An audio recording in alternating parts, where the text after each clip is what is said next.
ሰላም ሰላም ሰላም ጤና ይስጥልን ክቡራትና ክቡራን ቤንጃ ፖድ ቤተሰቦች እንደምን አላችሁ በእያላችሁበት ሁላችሁም ሰላም ሁኑ ይሄው መተናል በቀናችን ትንሽ አንድ ቀን ሁሌ ዲሌ ያለ ያሁን እንኳን ሁለት ቀን አይ ቅዳሜ ነበርና ባለፈው እስከ ቅዳሜ ነበር እሱ ያለፈው ሳምንት ነው እኮ ተጠግተ ሰላም ጤና ይስጥልን ወደ ቤንጃ ፖድ ተከታታዮች እንደምን አላችሁ ይሄው ዛሬ ተመልሰናል ሰሞኑን በተከሰቱ ነገሮች እንግዲህ መተናል ሁላችሁም በእያላችሁ በሰላማችሁ ይብዛ ለዚህ ቻናል አዲስ የሆናችሁ የዚህ ቤተሰብ ሆኖ ሰብስክራይብ አድርጉ ይሄን ቪዲዮ ላይክ አድርጉ ሼር አድርጉ ለወዳጅ ለዘመድ አጋሩ ነባሮችም ደግሞ እባካችሁ ላይክ አድርጉ ላይክ አድርጋችሁ ጀምሩ ሌላው እንደ ሐሳብ የምትፈልጉት ነገር እንድናነሳው የምታስቡት እንድንነጋገርበት የምታስቡት ነገር ኮመንት ሴክሽን ላይ አስቀምጡልንና ከሚቀጥለው ጊዜ ጀምሮ በዚህ ጉዳይ ላይ ብታወሩ ወቅታዊ ያልሆነ ሆኖ ግን በዚህ ጉዳይ ላይ ብትወያዩበት ብላችሁ ምትጽፉልንን ተዘጋጅተንበት እዛ ነገር ላይ በረምብ ምናልባት ቀንም ባንወስንም ግን አርብ የእናንተን ሐሳብ የምትሰጡንን ሐሳብ የበለጠ ላይክ ያገኘው ነው ወይንም አሪፍ ነው ብለን የምናስበውን በእናንተ ሐሳብ ላይ እንወያያለን ማለት ነው ምንድነው የበለጠ ላይክ ያገኘ ማለት ነው ለምሳሌ አሁን ሐሳቡ ብዙ ሰው የራሱ ሐሳብ አለው አይደል የመንሱር ቢባል ብዙ ላይክ ያክልታከር ግድ ነው አከብራለሁ የተመልካቹን ሐሳብ ወይም ተመሳሳይ ሐሳብ ይኖርና ይሄኛው ለማለት ያክል ነው ላይኩ ምንድነው በሳምንት 3 ነው የምንለቀው ቪዲዮ እነሱ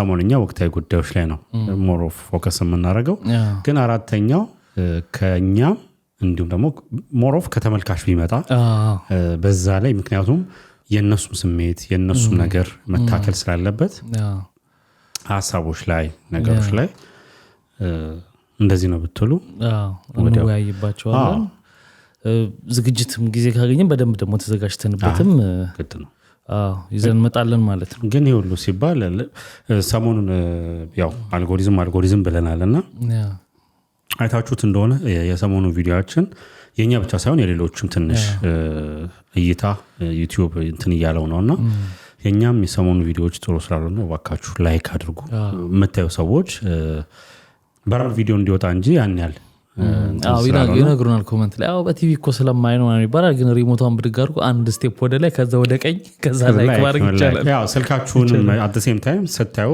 ስልካችሁ ላይ ገብታችሁ ላይክ አርጉ ግድ ስለሆነ ነው አሁን እንደዚህ ምን ጠይቃችሁ እንጂ አንጠይቅ ኮሜንት ምንድነው የግዴታ ስለወደድከው ሐሳቡ ማለት ወድጄዋለሁ ማለት አይደለም አንዳንድ ጊዜ ላይክ ገብቷል ምን ማለት ነው ላይክ ካልጎሪዝም አኳያ ነው ማለት ለኦዲየንስ ወድጄዋለሁ ነው ላይክ አይደል አሪፍ ነው በርታ ወይ ምናምን አይነት ነገር ነው አይደል አልጎሪዝም ግን እንደሱ አይደለም የሚገባው እኮ ሪአክት አርጓል ተመልካቹ በቃ ሪአክት ማድረግ ወይ ኮሜንት ላይ ሰዎች የተሳተፉበት ስለሆነ ሞር ኦፍ ብገፋው ወይም ደግሞ ብገፋው ማለት ሞር በበት ነው ቶሮንቶ ነው ምክንያቱም በተወሰነ ቪው የሚበትነው ፐርሰንት ስላለ በዛን ያልክ ነውና እይታው እያንዳንዳችሁ መጥቼ እጃችሁን ተጭኜ ላይክ ሳላስደርጋችሁ አራት ደቂቃ ስለ ላይክ እሺ ግድ ነው ባለፈው አንስተን ነበር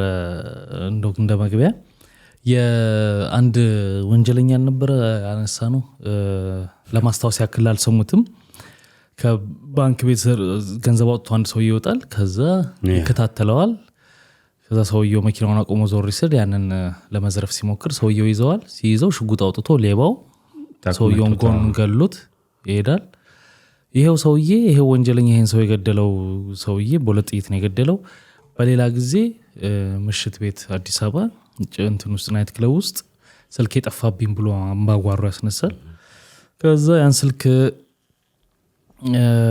ይወጣና ጠፋብኝ ካለ በኋላ ሄዶ ከመኪናው ሽጉጥ ይዞ ሊገባ ሲል የመጠጥ ቤቱ ወይንም የመዝናኛ ናይት ክለቡ ጥበቃዎች አትገባም ይሉታል ጋርዶች ምናምን ይገባሉ አትገባም ውዝግብ ይነሳል ሽጉጥ አሁንም ያወጣና ወደ ላይ ሁለቴ ተኩሳል ሁለቴ በተኮሰ ጊዜ ፖሊሶች አካባቢ ላይ ስለነበሩ ይመጣሉ ሲመጡ ሊይዙት ሲሉ በፍጹም ይላል እነሱ ላይ ተኩስና ምክትል ሳጅን የሆነውን የፖሊስ አባል እሱንም ይገላል ከዛ ይጣፋል ማለት ነው ያመልጣል ከዛ በኋላ ይያዛል በሌላ ጊዜ ማለት ነው ከተያዘ በኋላ ከዚህ በፊት ደግሞ የዝርፊያ ወንጀል ፋይል ስለነበረበት ፍርድ ቤት ይዘውት በሚሄዱ ጊዜ ከእስር ቤት ከነ ፖሊሱ አምልጦ ነበረ።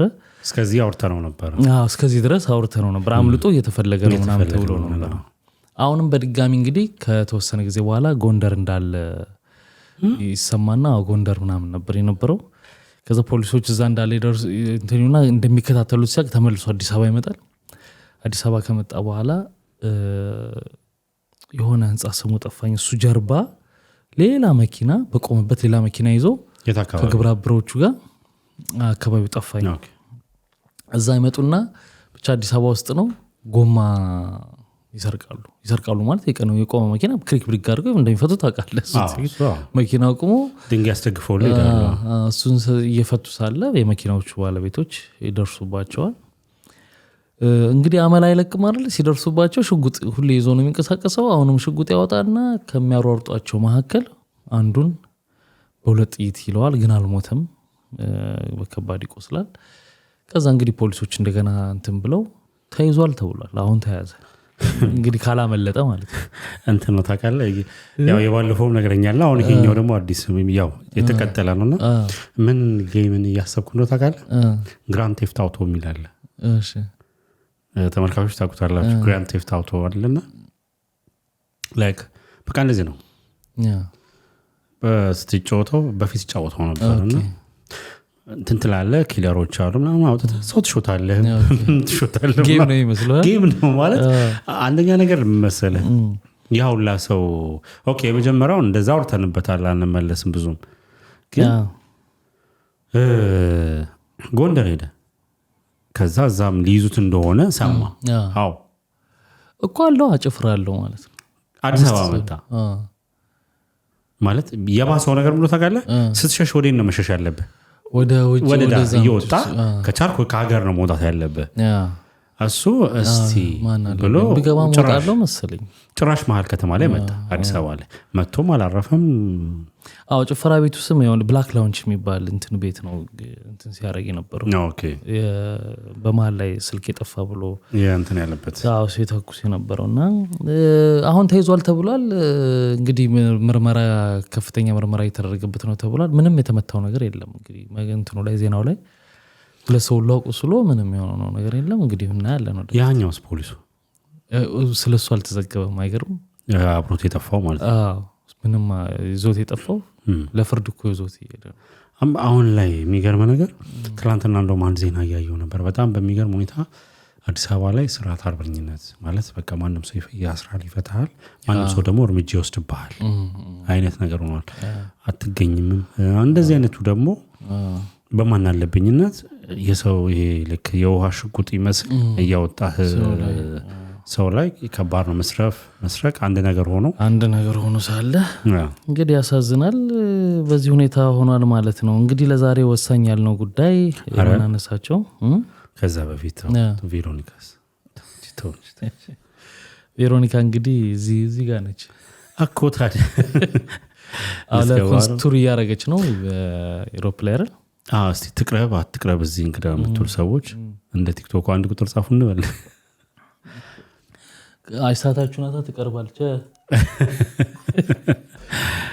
ለዩሮፕ ቱር ጀምራለች።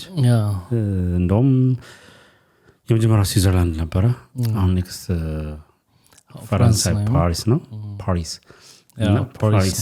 እና የስዊዘርላንድ ላይ ስለ አባቷ ይሄ መጠሪያ ያለውም ረስ ነው። ስዘፍን አልቻለችም እና ከዚህ በኋላ ማለት በቃ በስቴጅ ላይ ስወጣ መስፈን አልችልም እያለች ነበረ። በጣም ታለቅስ ነበረ።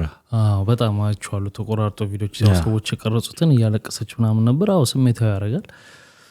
እንትናም ራሱ እንደዛ ስትል ነበር በቀደም ሃይማኖት ግርማ አንድ ስለ ልጇ የዘፈነችው ዘፈን አለና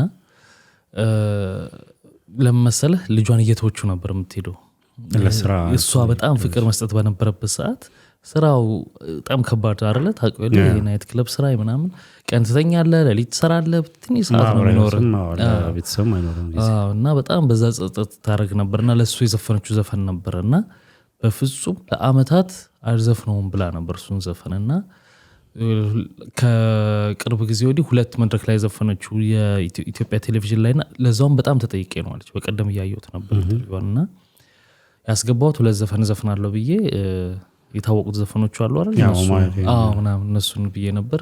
ግድ የለም ምናምን ብለውኝ አንድ ኢትዮጵያ እንትን ላይ ዘፈንኩ፣ አንድ ደግሞ ፋና ላይ ዘፈንኩት። አሁን ተለማመጁ ለልጇን የዘፈነችው አሁን ዩኒቨርሲቲ ተማሪ ሆኗል ምናምን አድጎልኛል ምናምን አለች። እና አንዳንድ ጊዜ ስሜታዊ ያደርጋል። እንትን እኮ ነው የዘፈን ጉዳይ ሳይሆን የስሜት ማለት ይኸውልህ አሁን የሃይማኖትን ካየው እነዛ በስራ ወቅት ልጇን ያላየችበት ጊዜ አለ።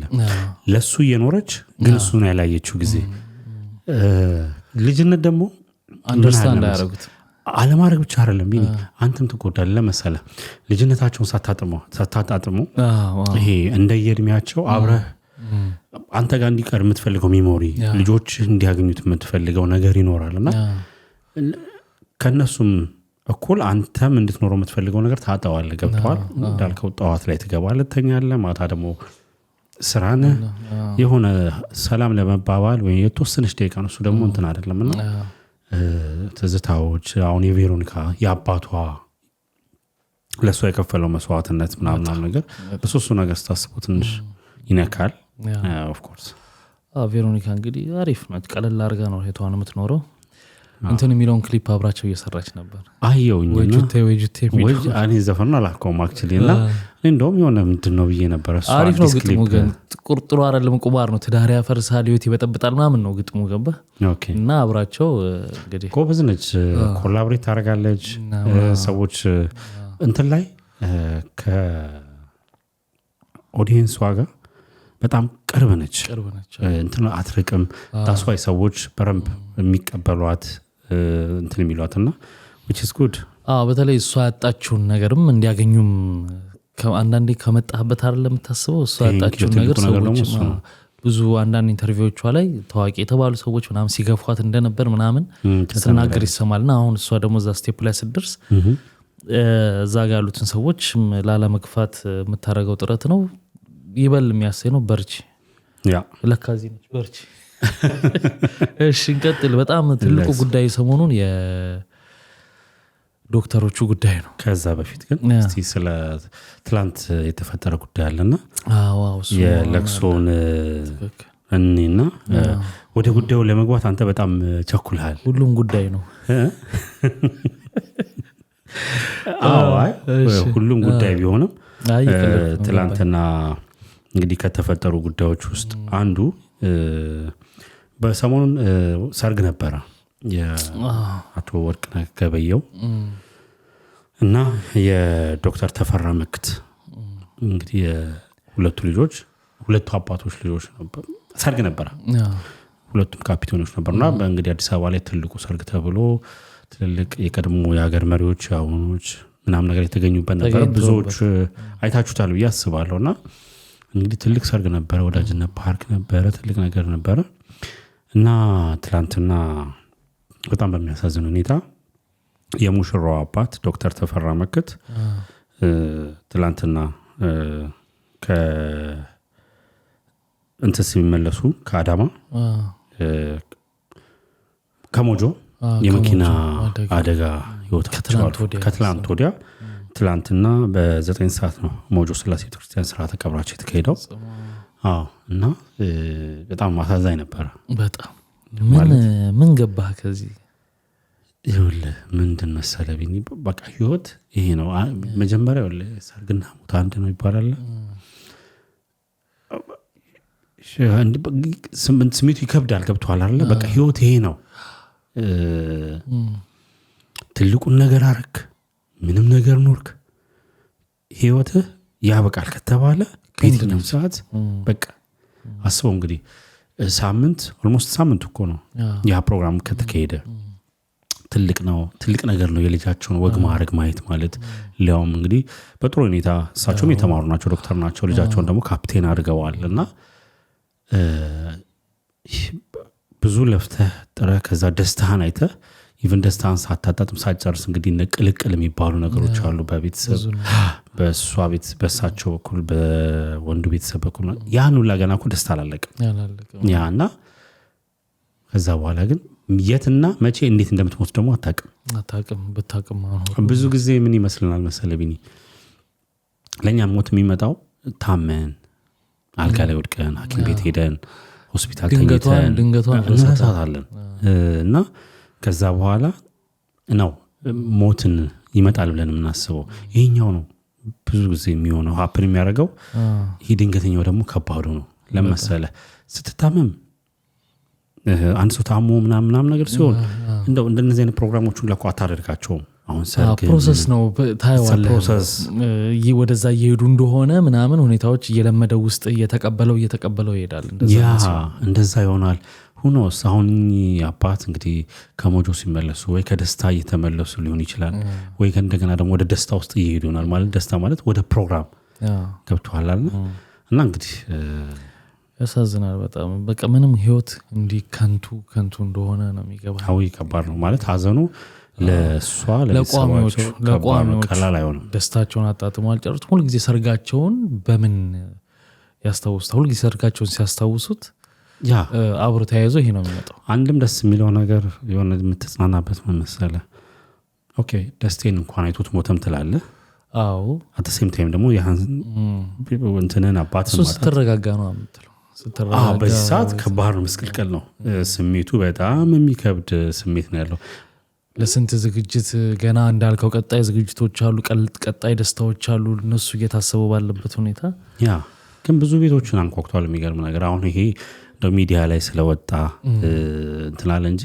እኔ ከዚህ በፊት የሰማቸው የዕለት ሁለት የሚሞቱ ሰዎች አሉ እንዲሁ ድንገተኛ ሞት ደግሞ በጣም ከባድ ድንገተኛ ሞት የዕለት ሁለት የሞቱ አሉ አንዳንድ ነገሮች አሉ ለምሳሌ አለ እንትን ብዙ ጊዜ የምናየዋል እንደው መሳሪያ ለደስታ ተብሎ እየተተኮሰም በባርኮ ሙሽሪትን የገደለበት ብዙ ሰምተናል ብዙ በተለይ ክፍለ ሀገር ገጠር ውስጥ ምናምን በጣም ተለምዶ ያን ነገር አለ እንግዲህ ለሞት ነፍስ ይማር ነው የምንለው በጣም ነፍስ ይማር እንደውም የሚገርም ነገር የተደረገ የሰርጉ ግዝፈት አስበው ምንም ትልቅ ግዝፈት ነበር እና እንትኑ ስላልወጣ አሁን ዓለም ላይ የተደረጉ ሰርጎች አሉ አይደል አሁን የባለፈው የፓኪስታኑ ነው ያ ህንዱ ነው እንጂ በጣም ውድ የተባሉ ሰርጎች አሉ አይደል እና በጀታቸው እንትን ይደረጋል ማለት ይነገራል አንተ እንትን እንደው ያምባኒ የእንትና አምባኒ ይነገራልና በዛ መልኩ አልተነገረምና ስላልተነገረ ግን እስቲ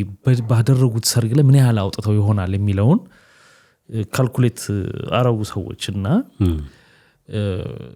ቢያንስ 83 ሚሊዮን ብር ወጥቶበታል ነው የሚባለው ሰርጉ እንዴት ነው 83 ሚሊዮን ብር ይፈጃል ተባለ እንግዲህ አሉ ስላላወጡ ክፍት ነው አሁን ለምሳሌ ወዳጅነት ፓርክ በነፃ ያገኘዋል ሊያገኘው ይችላል ግን እሱን ለምሳሌ ቢከፍል ኖሮ ብለህ እያሰብክ ከሄድክ ኦኬ ሊሆን ይችላል እንግዲህ እስከ 83 ሚሊዮን ብር ይፈጃል ተብሏል ሰርጉ ቢመስለናል እንደነዚህ አይነት ሰርጎች ወጪ የላቸው ስለ ያን ያለ አሁን ኤክስፔክት የምናደርገው ነገር አለ አሁን ለምሳሌ እኔም አስባለሁ ሰርጉን አይተኸው ምን ያህል ሊሆን ይችላል ብለህ ታስብ ምናምን ካልኩሌት ታደርጋለህ አሁን እንደነዚህ ታዋቂ የሆኑ ሰዎች አንዳንድ ሰዎች ወዳጅነታቸውን ማሳያው ጊዜ ይሄኛውን ነው የሚጠቀሙበት ለምሳሌ ያው ዘፋኙን በነፃ ሊዘፍን ይችላል አዳራሽ የሚሰጠው በነፃ ሊሰጥ ይችላል የተለያዩ የኬተሪንግ ሰርቪሶች እንግዲህ ያ ማለት ምንም ነገር ሁሉ ነገር ነፃ ነው ማለት አይደለም ወጪ አለው ኢን ሚሊየንስ በረምብ ግን 83 ሚሊዮን ብር ብዙ ነው በሬዎቹ ብቻ ስንት ሚሊዮን አያወጡም እንዴ በሬዎቹ ብቻ ስንት ሚሊዮን አያወጡም አያወጡም ሳይሆን 83 ብዙ ነው አይደል ግን ብዙ አይደለም ቁጥር ላይ ብዙም አይደለም ምን ብዙም አይደለም አሁን ብሩ እኮ ሾቋል አውጥተውበት ብቻ ምንም ሆነ ምንም 83 ማወጣ ምንም ማወጣ ደግሞ ተገልብጦ ደግሞ ህይወት እንደዚህ በጣም አሳዛኝ ይላል ያሳዝናል እንግዲህ የሞቱትን ነፍሳቸውን ይማር እንግዲህ ለቋሚዎቹ መጽናናትን ይስጣቸው ነው የሚባለው ወደ ቀጣይ ጉዳያችን ስንሄድ ሰሞኑን በጣም አነጋጋሪ ነበረው አነጋጋሪ ብቻ ሳይሆን ገና መፍትሄ ያላገኘው የዶክተሮቹ ጉዳይ ነው ባለፈው ነካ አርገነው አልፈነው ነበር ነገሩ ግን አሁንም ምንም መፍትሄ ያገኘ አይመስልም በጣም ጭቅጭቅ አለ እንግዲህ ጥያቄያቸው ደሞዝ ይጨመርልን፣ መኖር አልቻልንም፣ ልጆቻችንን ማሳደግ አልቻልንም፣ ኢቭን ከወር እስከ ወር እንኳን ወደ ስራ የምንመላለስበት ትራንስፖርት ወጪያችንን ሸፍነን በቃ መኖር በቃ አልቻልንም ነው ጥያቄው። ጥያቄያቸው ለእኔ ተገቢ ጥያቄ ነው። ምክንያቱም ትኩረት የሚሻ ዘርፍ ነው። የዛሬ 6 ዓመት ተቃውሞ አድርገው ነበር እያነበብኩኝ ነበር እና ለማሽን ግዢ ያኔ የነበረው ጥያቄ ይላል ማሽኖች በቂ የለንም ነበረና አሁን ግን ታካሚውን በደንብ ለማከም ማሽኖች ይቅረቡልን፣ ማቴሪያሎች ይቅረቡልን ነበረ ኑሮውን በደንብ ነበርና እንግዲህ 6 ዓመት ውስጥ ምን አፕን አረገ ኑሮ እንዴት እንደጨመረ ምናምን የምናውቀው ነው። ስለዚህ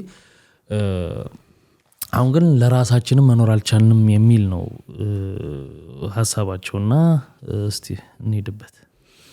ወዴት እንሂድ? ወደ ጥቁር አንበሳ ማርገ ወደ ጳውሎስ። አይ ባለፈው አንስተነው አውርተን ነበር። ችግሩም መሰለ ቢኒ እንዳለመታደሉ ነው ትኩረት የሚሰጠው ነገርና እየተሰጠ ያለው ነገር በጣም ይለያያል። ለምን ይኸውልህ የእነሱ ማንሳት ብቻ ሳይሆን የሆነ ነገር ይሄ የማይረባውን ትፈንቱ የሆነ ነገር ሶሻል ሚዲያው ላይ ቢወጣ ሲራገብ ትሰማዋለህ። እንግዲህ ከጤና ሁሉም ሰው ያስፈልጋል፣ ሁሉም ሰው መኖር አለበት። ከጤና ከሁሉም ፕሮፌሽኖች ደግሞ ይሄ የጤናው ዘርፍ በጣም ትኩረት የሚያስፈልገው ነገር ነው። ለምሳሌ ሄደህ ደስተኛ ያልሆነ ሐኪም ጋር ሄደህ የምታገኘው ሰርቪስ ህይወትህን እንካ ግደለኝ እንደማለት ነው ብዬ ነው የማስበው። ቀላል አይደለም ትምህርታቸው። ባለፈው ብለናል እንግዲህ ኦልሞስት ወደ 20 ዓመት ያጠፋሉ ለትምህርት። እንግዲህ ከአንደኛ ክፍል ጀምረ 7 ዓመቱ እንግዲህ የሜዲሲን የመጨረሻዎቹ ደግሞ ኢንቴንሲቭ በጣም ከባድ the last 2 years እንትን የሚሆን ደግሞ ከባድ ነውና ይሄ 7 ዓመት ማለት ቀላል አይደለም ማለት ብዙ ነገራቸውን ያሳጣቸዋል። በቃ ምንም ህይወት የለም፣ መቸከል ነው፣ ትምህርት ነው፣ ቀላል ነገር አይደለምና እንደዛው ነው ተወጣለ። ከዛ ቃለ መሃላ ትፈጽማለህ ህብረተሰቡን ምንድነው በቀናነት በምን ምናምን ላገለግል ብላ ከዛ ምደባ አለ። ኢቭን ኮስት ሼራቸው ላይ እነሱ ከባድ ነው ኮስት ሼሪንግ የሚከፍሉት በትምህርት ሰዓት የሚከፍሉት ብር ያው ዩኒቨርሲቲ ከተማርክ በኋላ የምትከፍለው አለ ኮስት ሼሪንግ። ጨርሰም ደግሞ ግዳጅ የምታገለግልበት እንትን አለው ፕሮቪዥን። ያው እሱ ኮስት ሼሪንግ እንትን ካልክ ችግር የለውም። ከከፈልክ ግን ማንም አይከፍልም። ገብቷል። ኤክስፔንሲቭ እና ከዛ ይኸውልህ አሁን የ6 ዓመቱ አለው ወጣት ትላንትና ከዛሬ 6 ዓመት በፊት ሲጮህ የነበሩት ማሽኖች በበቂ ሁኔታ የሉንም፣ ህብረተሰቡን የምናገለግልበት ነው። ሰላማዊ ሰልፉን ለወጥተው ነበር። የዛን ጊዜ ኑሮ ሳይከብድ ቀርቶ አይደለም፣ እንዳሁኑ ግን አልነበረም። ስፔሻሊ ዲስ ይር ይሄ ብርን ዲቫሉዌት ከተደረገ በኋላ ኢንፍሌሽን ሬቱ በጣም ጨምሯል። ገብቷል አይደል? ስለዚህ የገንዘብ የመግዛት አቅሙ ፐርቼዚንግ ፓወሩ ዜሮ። ዛሬ ያለ 101,000 ብርና ትላንት የነበረ 200 ወይ 300 በተሰይም አማውንትን ቫልዩ የነበራቸው ወደ 30 እንትን ይወርዳል። ስፔሻሊ ደግሞ በዚህ ዓመት በጣም በከባድ ሁኔታ ነበርና የእነዚህ ሰዎች ድምፅ አለመስማት ማለት ከባድ ነው። ሊያም በጨዋነት ነው የጠየቁት። ጠየቁ። ከዛ በኋላ ቀነ ገደብ አስቀመጡ። ካውንት ዳውን አድርገው በዚህን ያህል ጊዜ መልሳችን ካልተመለሰ የስራ ማቆም አድማ እናደርጋለን ብለው ተናገሩ። 6 ቀን ቀረው፣ 7 ቀን ላስት ቪዲዮ ስንቀርጽ 7 ቀን ቀረው ብለው ነበር። መንግስት መልሳቸውን ከመመለስ ከነሱ አጉልልህ በመጋባት ሲያሽሟጥ ምንድነው ፌስቡክ ኦፊሻል ፔጅ ላይ የማይሆን ነገር ከጀርባው የፖለቲካ ጥያቄ አለ። ምንም እኮ የለም። ማለት እዚህ ጋር እንደዚህ ነው የምትለው ነገር የለም። በቃ የጠየቁት ጥያቄ ባትል ማድረግ ያለብህን ነገር ነው የጠየቁት። ይታያል ችግሩና ተነጋግረን መፍታት አንድ ነገር ነው። ገብቷል። አሁን በየሆነ ጊዜ ስጡን ከዛ በኋላ እንዲናረጋለን ማለት አንድ ነገር ነው። ምንም ነገር አልተደረገላቸው። ጭራሽን ለመጋባት ከዛ በኋላ ልክ ቀኑ የደረሰ አንድ ቀን ምናምን ሲቀረው ዶክተሮቹ ባሉበት እንትን ላይ ዲዩቲ ላይ ሆነ እንደዚህ ቀን ቀረው እያሉ ይፖስቱ ነበር። መጨረሻ ላይ አንድ ቀን ሲቀረው ዋናዎቹን አሰሯቸው። እሱ እኮ ነው። ከዛ በኋላ ስራ ማቆም አድማው ተደረገ። ስራ ማቆም አድማ ሲያደርጉ ፕሮፌሽናል የተማሩ ሰዎች ስለሆኑ ምን ያደረጉት የህፃናት ክፍል ኢመርጀንሲ ስፔሻል ክትትል የሚያደርጉት ብቻ ነው እንዲገቡ ያደርጓቸው። ሌሎቹ የስራ ማቆም አድማ እንዲያደርጉ ግን እነዚህ በጣም በቃ ሲሪየስሊ ስለሆነ በመሰረቱ እንዲህ አይነት ዘርፎች ስራ ማቆም አድማ የማይደረግባቸው እንትኖች አሉ ማለት 100% የማይደረግባቸው ግዴታም ስለሆነ ለምሳሌ እሳት አደጋም ቢሆን 100% ማድረግ አይችልም። እንደዚህ የዶክተሮችም አይችሉም። ግን እንዳልከው እንትኑን ይቀንሳሉ። እሱን ነው ያደረጉት። እንግዲህ እስሩ ነው አሁን ግራ ይገባኝ። የወጡ ፎቶዎች አሉ በጣም ያናዳል ማለት ደህንነቶቹ እንዴት እየገፈታተሩ ከጥቁር አንበሳ ግቢ እንዴት ከሌሎች እየቀርጹ ትላንት እያየው ነበር። እና አሁን ደም እነሱ ደግሞ ጎን ለጎን ዝርዝርና ፎቶአቸውን የታሰሩትን ሰዎች እያወጡ ቪዲዮ እየሰሩ ነው ያሉት። ከጳውሎስ ከለከለ ከዚህ ከለከለ አሁን አንድ ሐኪም እንት ማለት ይወል አንድ ዶክተር ለስንት ሺህ እንደሚደርስ ይታወቃል። ኢትዮጵያ 13000 it means 13000 ሰው አደጋ ላይ ጣልክ ማለት ነው። ከ13000 አደጋ ላይ ስትጥል ደግሞ ያን ዶክተር ባለማግኘቱ ደግሞ ከ13000 ውስጥ ስንቱ ህይወቱ ያልፋል እንደማለት ነው። ሪያሊቲ በጣም በሚያስቀው ሁኔታ ትላንትና ኢትዮጵያ ውስጥ ያለ DHL አለ አይተው ከሆነ ዜናው አላላቀም ተጨመረላቸው ምናምን መሰለኝ አይደል? ስራ ማቆም አድርገው ነበር። ስራ ማቆም አድርገው የደሞዝ ጭማሪ ነው የጠየቁት እና የደሞዝ ጭማሪ የጠየቁት እነሱ 50% ነበረ። የድርጅቱ ደግሞ 23% ነበረ የጠየቀው። ጨምራለሁ 23% እነሱ 50% ነበርና ስራ ማቆም አድርገው ነበር። ከዛ ጣልቃ ማን ይገባል? የሰራተኛና ማህበራዊ ምናምን የስራ ክህሎት ነው ይሄ ስማቸው ዟራ ላይ መንግስት መስሪያ ቤቶች ጣልቃ ገባ፣ ማደራደር ጀመረ። ከዛ ኦሬዲ በ35% ተስማሙ። 35% ከሚያዚያ ጀምሮ ይከፈለን ነበር ያሉት። የሚያዚያ ኖር በ23% ሊጨመርላቸው ከግንቦት አንድ ጀምሮ ግን በ35% ጭማሪ ማለት ነው። እና ፕራውድ አድርገው ይሄ የመንግስት ተቋም እንደዚህ አስማማን ብሎ የታላውን ምን ነው ለጤናዎቹ ቢሆን እኮ የታለ እኔ እኮ ችግሩ ምንድነው እኔ አሁን ያልገባኝ ነገር በቂ ነው ወይ ደሞዛቸው ስትል በፍጹም ስራቸው ክብደቱ እንዴት ነው ስትል በጣም ከባድ የስራውስ የጉልበት ነው የውቀት ስትል የውቀት የሚያጠፋ ነው ጊዜ ቅድም የጠቀስናል እነዚህን ሁሉ ጠቅሰህ ለማይረባ ተቋም ከባድ ወጪ እያወጣ ለስብሰባዎች ለተራ ስብሰባዎች ብዙ ገንዘብ እያወጣ እነዚህን ሰራተኞች ደሞዝ ማስተካከል ቆይቷል እኮ ብዙ ጊዜ ይጠይቃሉ እኮ አሁን በደንብ ሲበዛ ጠየቁ እንጂ በተለያየ ጊዜ ጠይቀዋልና ከዚህ በፊት ጠቅላይ ሚኒስትሩ የሰጡት መልስ ነበርና ምንድነው ያሉት ደሞዝ መጨመር ዋጋ የለውም ምክንያቱም ብንጨምርም 500 ብር ነው የምንጨምረው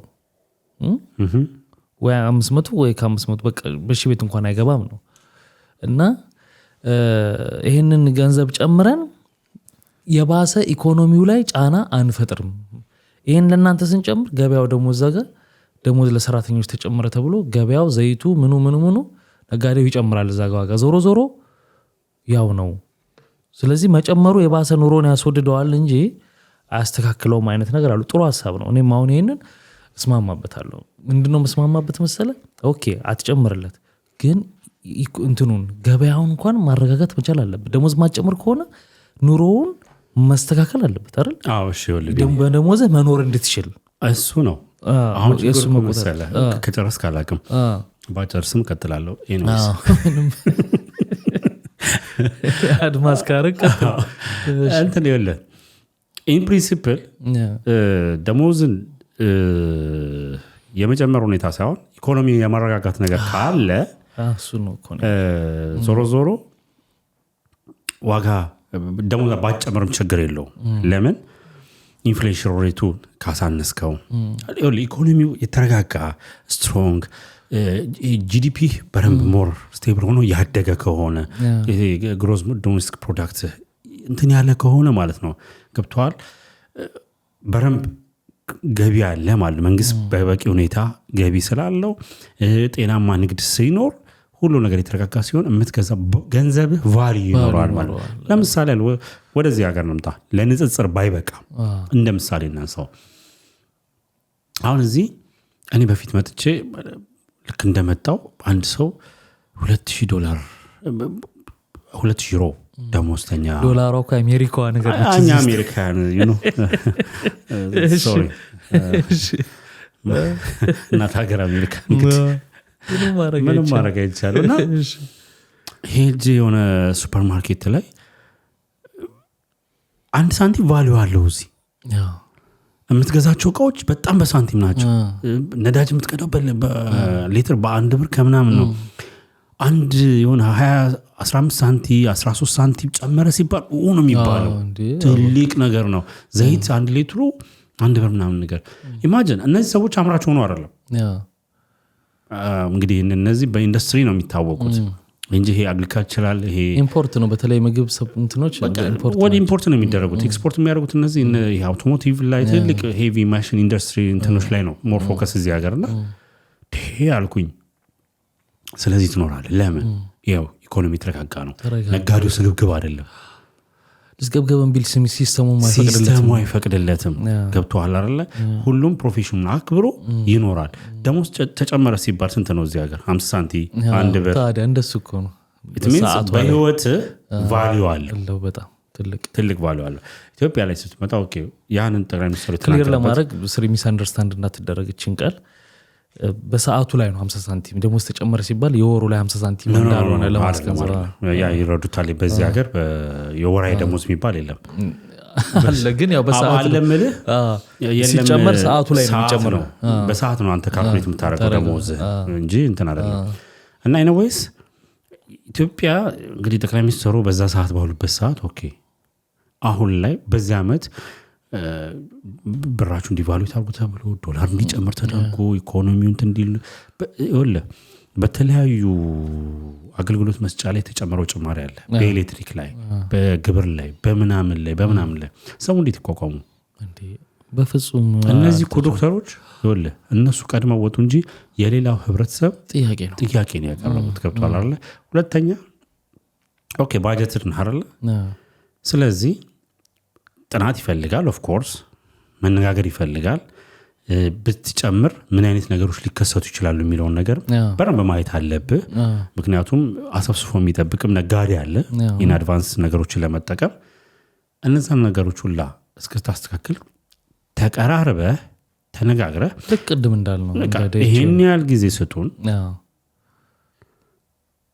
እንጨምራለን ይሄን ያህል ፐርሰንት እናደርጋለን በቃ ላይክ ፕሮፌሽናሊ ኢምፓክቱን ማሳወቅ እነዚህ ሰዎች የተማሩ ሰዎች ናቸው እንዴ በጣም ስትነግራቸው አይረዱም አትልም ይረዱታል ሞር ለማስረዳት የሚቀላሉ እነዚህ ሰዎች ገባራለ ኢኮኖሚ ምን ይመስላል ምን አይነት ኢምፓክቶች ይመጣሉ ምክንያቱም ዶክተሮቹ በተጨመረ ቁጥር ደግሞ ሌላው ደግሞ ይጠይቃል የሲቪል ሰርቫንቱ እነዚህ አገልግሎቶች የምትላቸውና የመንግስት አንዱ ፍራቻም ይሄ ይመስለኛል አሁን እነዚህ ባደርግ ነገ መመራን ይነሳል ነገ ሌሎችም ይነሳና ባንዴ ጫና ይሄን ግን በመነጋገር ነው እንጂ ብትፈታው በማፈን አይደለም በማፈንና ላይክ ይሄ አጉልልህ በመጋባት አይደለም በመበሻሸቅ or something አይደለም በምንም የምትፈታው አይደለም ፕላስ የዳቦ ጥያቄ ከባድ ነው ቢኒ እንዴ እንደውም እኛ ሀገር የዳቦ ጥያቄ ዛሬ ነው እንዲያሉ ሌላ ቦታ እኮ እንዲህ አይነት ጥያቄ ሲመጣ እኮ ለመንግስትም ቢሆን ጥሩ አይደለም ለሀገሪቱ ተጠቅላላ ጥሩ አይደለም ሌላው ካታ ውስጥና ረብሻ ውስጥ ምግብ ይገፋል ገባ እስከዛሬ ያለፍንበት ነገር ይበቃል ሌላው የሚያሳዝነው ነገር ምንድነው እንዳልከው ቅድም እንዳነሳ ነው ሳናነሳው እንዳናልፍ ነው ለፖለቲካ ጥቅም ሊያውሉት የሚፈልጉ ሰዎች አሉ አንዳንድ ያው የመንግስት ካድሬ የምትላቸው ሰዎች የሚጽፉት ነገር የሚናገሩት ነገር በጣም የባሰ በኑሯቸው ላይ ድቀት የሚሰጥ ነው ምሳሌ ነጭ ጓንት ለብሶ 4 ኪሎ አይገባ ምናምን የሚሉ እንደዚህ አይነት ንግግሮች ምናምን አሉ ገባ ጥያቄያቸው ግን ምን እንብላ ምን እንስራ እንዴት ልጆቻችንን እናሳድግ ነው ጥያቄው ፖለቲካ ጥያቄ ምንም አላነሱ እና ከፖለቲካ ውጪ መሆን አለበት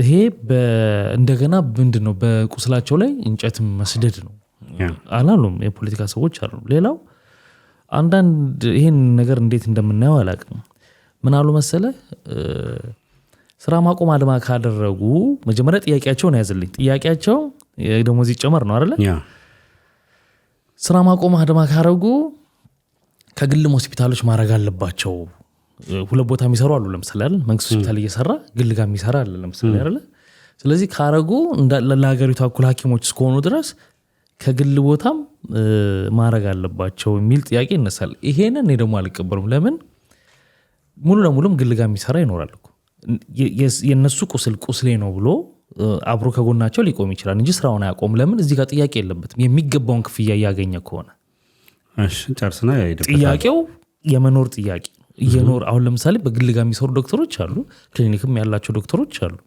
ገቢያቸው በጣም የግል ጋር ሲሆን አንተም ሰርቪስ ለማግኘት ስትሄድ የምትከፍለው ክፍያ እንደምታውቀው ነው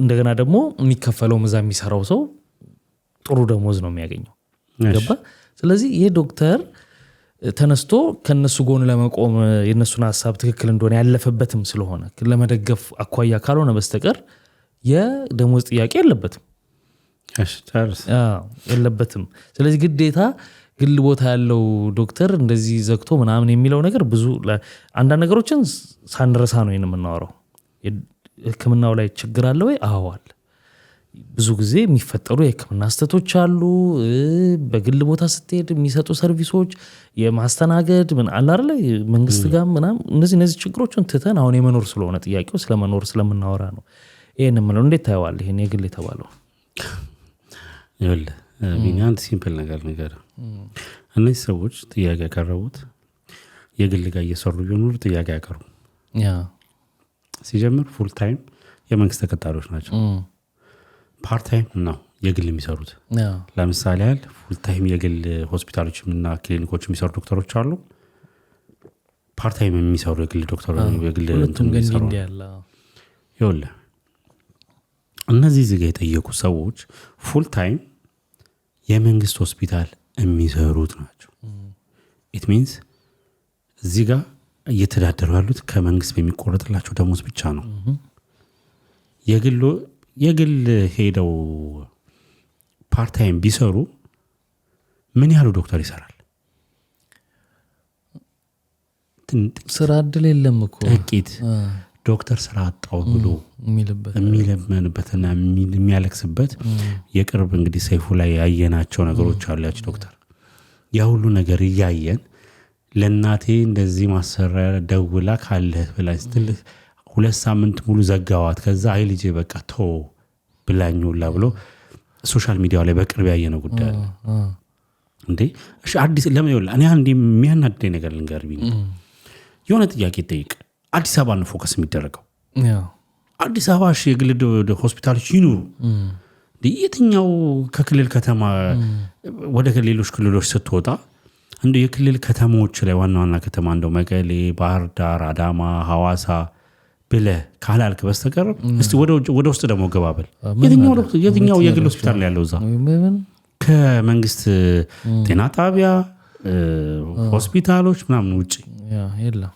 የጤና ኬላ ውጪ የለም ስለዚህ ይሄ የግሎች ያቆሙ ምናምን ነው ያም ደግሞ ጥያቄ ሲኖርበት እኮ ይጠይቃል እንደ ህዝብ እንደ እንትን አብሯቸው ሐሳባቸው ሊደግፍ ይችላል ግን ጥያቄው የደሞዝ ከሆነ ድረስ የደሞዝ ኢሹ የሌለበት ሰውዬ ምን ብሎ ነው እዛ ጋር የሚያቆመው ገባ አንድ የመቀሌ ስትል ምን አስተዋወስኩኝ መቀሌ ያሉ ዶክተሮች በጦርነቱ ምክንያት ለ17 ወር ደሞዝ አልተከፈላቸው ኢማጂን ምን ያልከባድ እንደሆነ እሱን 17 ወር ሰርቫይቭ አድርገው ከዛ በኋላ ያንን እንኳን ለክልል መንግስት ገና ልንጠይቅ ነው ይያሉ ነው ኢንተርቪያቸው ላይ ነበር ያንን የክልሉ መንግስት የ17 ወር ደሞዝ ክልሉ መንግስት ጋር ነው የምንጠይቀው ግን አሁን እንዳጠቃላይ የደሞዙ ነው ይሄን እንኳን ችለን ነው ያለፍነው ነው ገብቷል ኢቭን የነሱንም ያያየው ነበር ብዙ አመታት ያገለገሉ ሰዎች ገባ በጣም የደሞዝ እኮ ጥያቄው ከባድ ነው ታውን ለምሳሌ ለውል ከአገልግሎት አሰጣጥ ጥራት አኳያ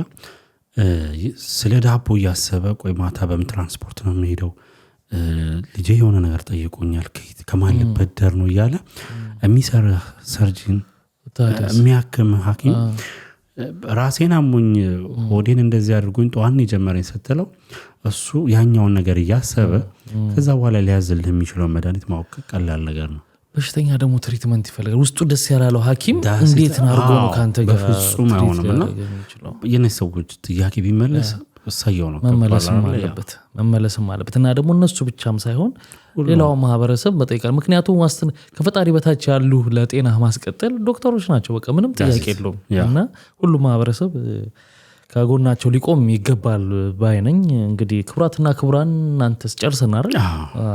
ምን ሀሳብ አላችሁ? ሀሳብ አስተያየታችሁን ኮመንት ሴክሽን ላይ አስቀምጡልን። የጎደለ ካለ ሙሉበት፣ የተሳሳትነውም ካለ እንግዲህ ይሄ ነው ብላችሁ ጻፉልን። ሁላችሁም ደግሞ ላይክ አድርጉ፣ አዳዲሶችም ሰብስክራይብ አድርጉና ቤተሰባችሁ ነው። በሚቀጥለውም በሌሎች ቪዲዮዎች እንገናኛለን። መልካም ጊዜ። ባይ ባይ።